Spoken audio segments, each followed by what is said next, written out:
using Twitter and social media to gain power. Athletes are doing this too. Trent Williams did it with the Redskins. He's the first to do it.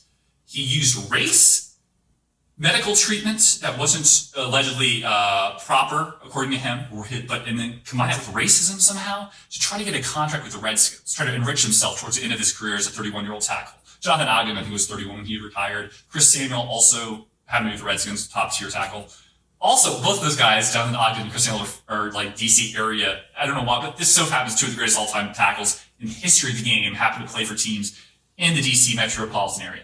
Anyways, they also retired around the same age, 31, 32 years old.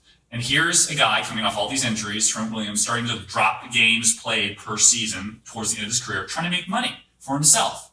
And he justifies saying that the Redskins are racist, not their name, the way they treated him, because of his race. He implied that his medical treatment for cancer was like they were running him into the ground, like they were lying to him, so he just would play and put his life at risk. But he used social media as a platform for this, which I feel like he saw from the way FedEx forced the Redskins' hands to change their name. He saw this like ability to take this, weaponize the subs or the customers of a team and say, I can push their hand. That's how FedEx did it. Because they saw people that were ready to drop FedEx, and FedEx said, we're going to drop you, FedEx Field, Washington Redskins, whatever. And we're not going to sponsor it. It's tens of millions of dollars to Daniel Snyder and the owners. That's the way it happened. And now Russell Wilson, now Deshaun Watson are kind of doing the same thing for power purposes. Hey, you got to let me know about personnel decisions. You got to tell me about personnel decisions. That I want more say. Well, you're an employee. But you also are not even talking about that with your team privately. As an employee, imagine if you worked for a company and every time you had a grievance, you just went to the news station and said, I don't really like what they're doing. I want more money or I want more power. Fuck you. Deshaun Watson, a 4-year, $156 million contract in September 2020 signed it. And now he's upset. He wants more power because they hired Nick Caserio of the Patriots, one of the best organizations for determining talent, to be a general manager without him telling him. That's what he says. They also interviewed, ESPN did, Brett Favre, prefacing this, one of these stories. Hey, what do you think about the Deshaun Watson thing? I don't know. You didn't have to sign a contract. I would just play and shut up. More or less is what he said. And then they asked Stephen A. Smith's take on it, and he just framed it in race. Of course he did. It's just, they put a T-ball on a thing and set it up for Stephen A. to talk about race. Old white men get a quote, soundbite, boom. Well, you know what? I'm surprised. I don't think Brett Favre had any intent. I was talking to Stephen A. Smith. No intent to be racist. I don't believe he was trying to be insensitive, but I'm just surprised, given the climate that we're in right now, that Brett Favre would say that. What fucking climate? I mean, he's saying that you're an employee, you just signed a contract, you didn't have to, and now you're saying after the fact you want more say about personnel decisions. Is that in your contract? Is that a stipulation? Then shut the fuck up. Sure, you're allowed to whine, but the fact that people are like jumping on the bandwagon and putting this in the frame of race, that like if he was a white quarterback, he'd be able to choose the general manager. It's absurd.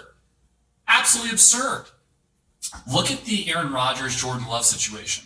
They drafted a black quarterback, or I think he might be mixed race, whatever, in the first round last year. Matt LaFleur of the Packers did, with a former MVP at the time, now he's the reigning MVP, starting, and they still drafted a quarterback who looks like a young Mahomes type player, potentially, if he can read defense. We don't know, but athletically, it's absurd athlete. It seems like a nice young man too, Jordan Love. And what if Aaron Rodgers was black and Jordan Love was white? You don't think they would run that like Stephen A. Smith, like, and there we go again, another situation where you have a good black quarterback as your starter, and then you have to get the white young quarterback to come in because the black quarterback isn't enough. I am sick and tired of this. Oh, racism. Black quarterbacks in the league are not getting respect. Period. They would totally say something like that. I guarantee you, it wouldn't have to necessarily be him, but that would be a tilt of that. If Jordan Love was white and Aaron Rodgers happened to be black and they drafted Jordan Love in the first round. Guarantee you, not because they believe it, because it sells. But there's no journalistic integrity in sports journalism, obviously. There's no journalistic integrity at TMZ. But they've morphed because the bifurcation of media has forced companies to give up. Print journalism's dead. There's so much competition. We have to sell shit. As I've said before, the F-35 Raptor from Lockheed Martin's over budget. Objectivism, that's boring as fuck. F-35 Raptor comes down and uses nuclear warheads to attack innocent black baby on street corner. That you will click on 100% every single time. And that makes money. And what does it do? By clicking on it, the average revenue, or I should say the advertisers will be forced to pay that publication more money to advertise because you're getting more clicks. And that's just the cycle. They don't care about what that does to society, how that changes the landscape. They don't care about the moral agency, the collateral damage, the way that it influences people by posting exaggerated hyperboles. They don't care. They care about money. That's the name of the game. Period.